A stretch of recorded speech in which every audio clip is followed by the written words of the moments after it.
Hello everyone and welcome to Academics with Rahul YouTube channel. Let's learn together. अगर आप channel पर पहली बार आए हो तो चैनल को सब्सक्राइब करें और बेल आइकन को प्रेस करिए ताकि इस तरह की इन्फॉर्मेटिव और यूज़फुल वीडियोस मिले आपको सबसे पहले। ये चैप्टर 2 का पार्ट 4 है। अगर आपने पार्ट 1, 2 और 3 नहीं देखा है डिस्क्रिप्शन में उसकी लिंक है, आप वहाँ से जाके पार्ट 1, 2 और 3 देख सकते हो। पार्ट 3 में हमने देखा कि किस तरह से ब्रिटिशर्स ने अलग अलग जगहों को एनेक्स किया, अलग अलग पॉलिसीज इस्तेमाल करके कई सारी वॉर्स लड़के। अगर ये आप मैप्स देख रहे हो तो इस मैप में क्या शुरू किया गया है कि 1797 में जो भी ये येलो पार्ट दिख रहा है ये सारा वो पार्ट है जो कि ब्रिटिशर्स के कंट्रोल में है, और जो रेड वाला है वो पार्ट है जो ब्रिटिश के कंट्रोल में नहीं है। 1840 का ये मैप, जिसमें अब आप देख सकते हो जो ब्रिटिशर्स का कंट्रोल है वो बढ़ चुका है। और फाइनली ये है 1857 का मैप, जहाँ पे एक लार्ज पार्ट में ब्रिटिश रूल फैल चुका है। तो इस तरीके से ब्रिटिशर्स साल दर साल अपना एक्सपेंशन करते रहे। Setting up a new administration. Annexation तो हो चुका था, अब एडमिनिस्ट्रेशन को सेटअप करने की जरूरत थी। एडमिनिस्ट्रेशन क्या होता है? शासन। Warren Hastings, Governor General from 1773 to 1785, was one of the many important figures who played a significant role in the expansion of company power. Warren Hasting जो कि गवर्नर जनरल थे 1773 से 1785, ये एक ऐसे इंपॉर्टेंट फिगर हैं जिन्होंने एक इंपॉर्टेंट रोल प्ले किया कंपनी की पावर को एक्सपेंड करने के लिए, फैलाने के लिए। By his time, the company had acquired power not only in Bengal but also in Bombay and Madras. उनके टाइम तक, यानी वॉरेन हेस्टिंग के टाइम तक, कंपनी पहले ही अपनी पावर बंगाल से बॉम्बे और मद्रास तक फैला चुकी थी। British territories were broadly divided into administrative units called presidencies, और जो भी ब्रिटिश टेरिटरीज के कंट्रोल में था उन सारे टेरिटरीज को एडमिनिस्ट्रेटिव यूनिट्स में बांट दिया गया, और हर एक यूनिट को क्या कहा गया? Presidencies.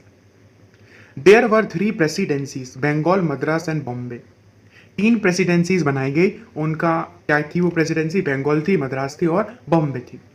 Each was ruled by a governor, और हर एक प्रेसिडेंसी को कौन रूल करता है? गवर्नर रूल करता। The supreme head of the administration was the governor general, और इन सब का हेड कौन होता? गवर्नर जनरल होता। Warren Hastings, the first Governor General, introduced several administrative reforms, notably in sphere of justice. Governor general Warren Hasting ने पहले governor general थे जिन्होंने कई सारे एडमिनिस्ट्रेटिव रिफॉर्म किए, यानी एडमिनिस्ट्रेशन में कई नए नए तरह की चीज़ें लाए, उन्होंने चेंज किए बहुत सारे, और जस्टिस के स्फेयर में भी कई सारे चेंजेस किए। From 1772, a new system of justice was established. Each district was to have 2 courts, a criminal court, फौजदारी अदालत, and a civil court, दीवानी अदालत. Maulvis and Hindu Pandits interpreted Indian laws for the European district collectors who presided over civil courts. The criminal courts were still under a Qazi and Mufti but under the supervision of the collectors.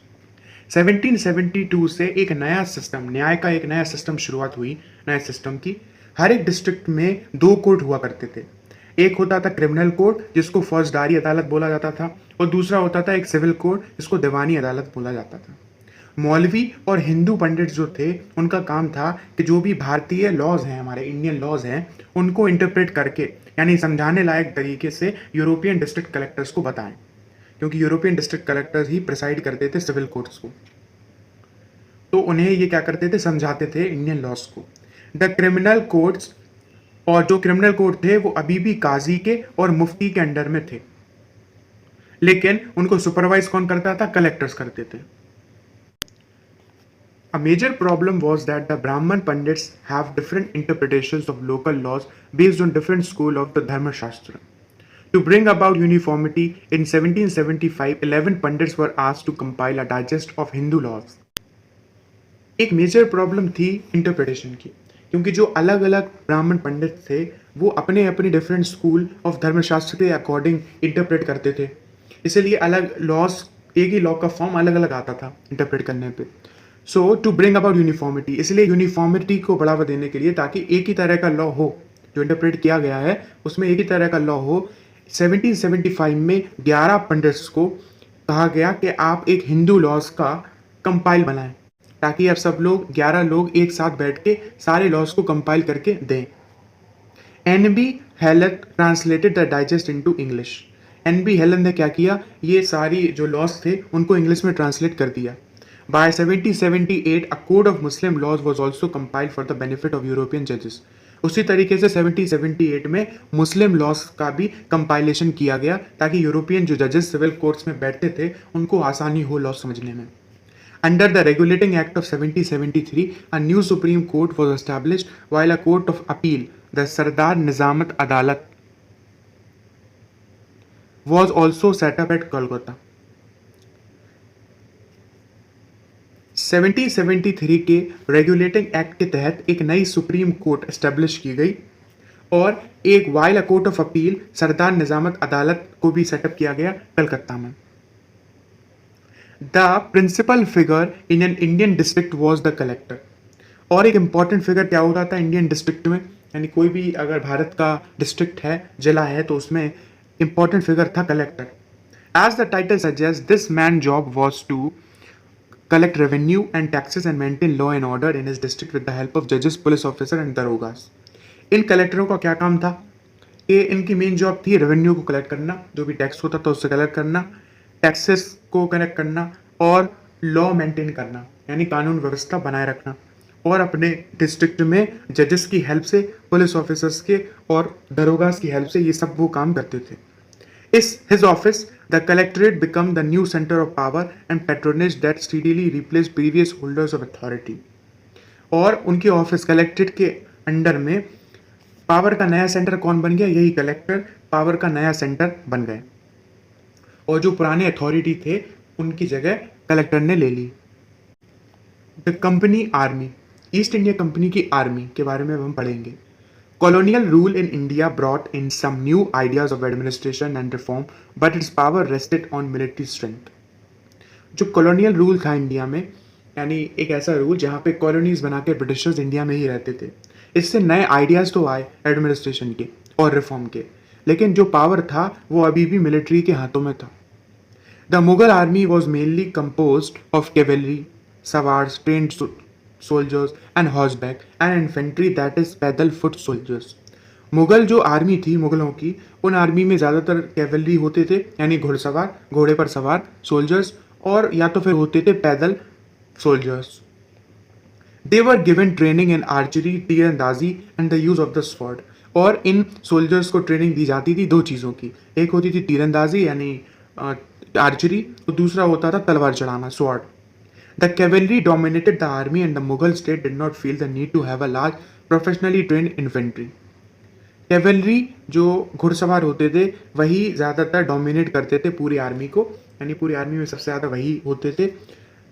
And the Mughal state did not feel the need to have a large professional trained infantry, और उनको ज़्यादा trend पैदल soldiers की ज़रूरत नहीं थी। The rural areas had a large number of armed peasants and the local zamindars often supplied the Mughal with पैदल soldiers. जो रूरल एरियाज थे इंडिया के, उनमें कई सारे पीजेंट्स थे जो कि आर्म थे, यानी हथियार रखते थे, और जो लोकल जमींदार थे वो अक्सर मुगल्स को पैदल सोल्जर्स दे देते थे, यानी वो पैदल सोल्जर्स पहुंचाने का काम करते थे मुगल्स के पास। A change occurred in the 18th century when the Mughal successor states like the Awadh and Banaras started recruiting peasants into their armies and training them as professional soldiers. लेकिन एक change आया, कब आया? 18th century में, जब जो Mughal successors थे जैसे अवध और बनारस, यहाँ पर मुगल का कंट्रोल था, उन्होंने क्या किया, जो पीजेंट्स थे यानी जो किसान थे उन लोगों को आर्मी में भर्ती करना शुरू किया। रिक्रूटमेंट मतलब भर्ती करना, और उनके ट्रेनिंग देना शुरू किया ताकि वो प्रोफेशनल सोल्जर बन सके। East India company adopted the same method, और ईस्ट इंडिया कंपनी ने भी मुगल्स के इसी मेथड को फॉलो किया कि उन्होंने रिक्रूटमेंट स्टार्ट कर दिया, आर्मी में भर्ती शुरू कर दी, which came to be known as a sepoy army. जो ऐसी आर्मी को सिपॉय आर्मी कहा जाता था, and the Indian word sipahi meaning soldier. ये जो सिपॉय नाम था ये कहाँ से आया था? सिपाही से। सिपाही का मतलब क्या होता है? Soldier. As warfare changed from 1820s, the cavalry requirement of the company army declined. और जिस तरीके से जो वॉर टेक्नोलॉजी थी, युद्ध करने की, आर्मी रखने की, ये जो टेक्नोलॉजी थी, जब वो 1820s में चेंज हुई, तो जो कैवलरी की मांग थी, यानी घुड़सवारों की मांग थी, वो कम हो गई कंपनी में। This is because the British Empire was fighting in the Burma, Afghanistan and Egypt where soldiers were armed with muskets and matchlocks. इसका कारण ये था क्योंकि जो ब्रिटिश एम्पायर जहाँ लड़ाई लड़ रहा था बुर्मा, अफगानिस्तान और इजिप्ट में, वहाँ पर सोल्जर्स के पास हथियार थे। किस तरह के हथियार थे? मस्केट हथियार और मैचलॉक्स। मस्केट एक तरह की हैवी गन होती थी जो कि इन्फेंट्री सोल्जर्स कैरी करते थे, यानी जो पैदल सोल्जर्स होते थे वो कैरी करते थे इसको। और जो मैचलॉक्स होती थी, मैचलॉक्स क्या होती थी? इनमें एक टाइप की गन होती थी जिसको माचिस से आग लगाकर फायर किया जाता था। The soldiers of the company army had to keep pace with changing military requirements and its infantry regiments now become more important, क्योंकि मिलिट्री की रिक्वायरमेंट चेंज होती रहती थी। और अब जैसे पहले कैवलरी की मांग ज़्यादा थी, लेकिन अब किसकी मांग ज़्यादा हो गई थी? सोल्जर्स की मांग ज़्यादा हो गई थी, जो पैदल सोल्जर्स होते हैं वो। In the early 19th century, the British began to develop a uniform military culture. इसीलिए अर्ली 19th सेंचुरी में ब्रिटिशर्स ने क्या डेवलप स्टार्ट कर दिया? एक यूनिफॉर्म मिलिट्री कल्चर बनाना। Soldiers were increasingly subjected to European style training, drill and discipline that regulated their life far more than before. Soldiers को European style की training देना शुरू कर दी गई। कई सारी ड्रिल यानी ऐसी एक्सरसाइजेस करवाई गई कि किस तरीके से वॉर के टाइम पे कैसे लड़ा जाता है, ये सब सिखाने शुरू कर दिया। उनको ऐसा डिसिप्लिन बताया गया जिससे उनकी लाइफ रेगुलेट हो गई, बदल गई। Often there created problem since caste and community feelings were ignored in building a force of professional soldiers. इससे कई सारी प्रॉब्लम भी क्रिएट हुई, क्योंकि जब सोल्जर्स की भर्ती होती थी तो ब्रिटिशर्स ना ही कास्ट को और ना ही कम्युनिटी फीलिंग्स को ध्यान में रखकर ऐसा करते थे। Could individuals so easily give up their caste and religious feeling? और आज जैसा कि आप जानते हैं उस टाइम पे कास्ट और कम्युनिटी के कुछ रूल्स थे जो कि सबको फॉलो करना ज़रूरी था, पर ब्रिटिशर्स ऐसा नहीं मानते थे। तो लोगों के सेंटिमेंट्स को ठेस पहुंचाई इस चीज़ ने लोगों को गुस्सा कर दिया। Could they see themselves only as soldiers and not as members of communities? क्योंकि ब्रिटिशर्स के अकॉर्डिंग तो इन सबको अपने आप को सोल्जर समझना था, लेकिन इंडियन कल्चर के हिसाब से ये अपने आप को कुछ कम्युनिटीज़ का हिस्सा मानते थे कि हम इस कम्युनिटी के हैं और हम इस कम्युनिटी के हैं। पर ब्रिटिशर्स का क्या मानना था कि सब लोग क्या हैं? सोल्जर्स हैं। What did the sepoys feel? How did they react to the changes in their lives and their identity? That is their scene of who they were. The revolt of 1857 gave us a glimpse into the world of the sepoys. अब ये जो soldiers थे वो कैसा feel करते थे, क्या changes आए उनकी लाइफ में, उनकी आइडेंटिटी में, ये सब चीज़ें हम रिवॉल्ट ऑफ 1857 में हमें इस सब की झलक हमें इस 1857 की रिवॉल्ट में देखने को मिलती है, जो कि हम चैप्टर 5 में पढ़ेंगे। कंक्लूजन यानी सारांश। Thus the East India Company was transformed from a trading company to a territorial colonial power. ये पूरा चैप्टर पढ़ने के बाद हम इसमें से क्या कंक्लूजन निकाल सकते हैं, हम वो पढ़ेंगे अब। ईस्ट इंडिया कंपनी, ये तो पक्का हो गया कि ईस्ट इंडिया कंपनी जो कि ट्रेड करने की आई थी वो ट्रांसफॉर्म हो गई एक टेरिटोरियल कॉलोनियल पावर में। एक ऐसी पावर जो कि अपनी कॉलोनीज बनाकर यहाँ की टेरिटरीज को एनेक्स करके यहीं पर रूल करने लगी। The arrival of new steam technology in the early 19th century also added this process. और जो नई स्टीम टेक्नोलॉजी आई थी, जहाँ पे स्टीम इंजन आया, उससे अर्ली 19th सेंचुरी में इस प्रोसेस को और भी तेज कर दिया। Till then, it would take anywhere between 6 and 8 months to travel to India by sea. Steamships reduced the journey time to 3 weeks, enabling more Britishers and their families to come to a far-off country like India. क्योंकि steam technology के पहले, यानी भाप से चलने वाली चीज़ों की टेक्नोलॉजी आने से पहले टाइम 6 से 8 महीने लगते थे। अगर जहाज़ के द्वारा इंडिया में आना है, ब्रिटेन से इंडिया आना है, तो 6 से 8 महीने लग जाते थे।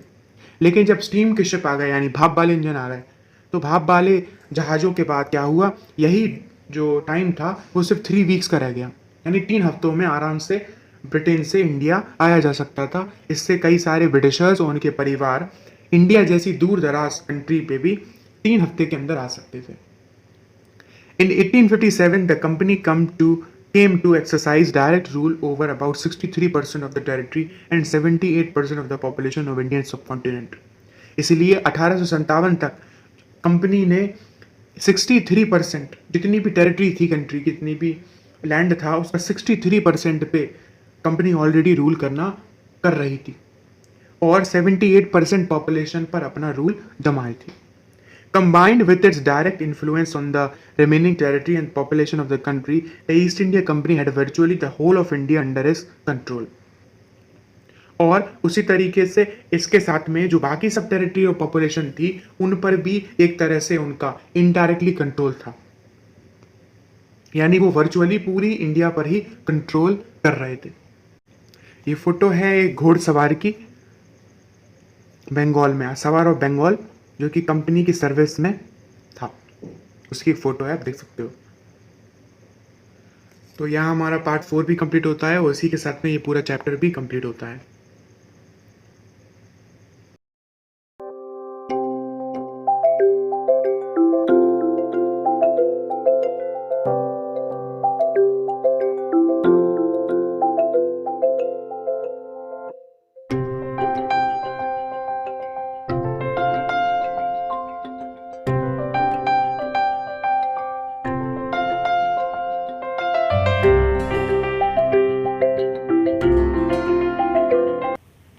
अगर आपको हमारी वीडियो और हमारा कंटेंट पसंद आता है तो इस वीडियो को लाइक करें, शेयर करें, कमेंट करें और चैनल को सब्सक्राइब करें.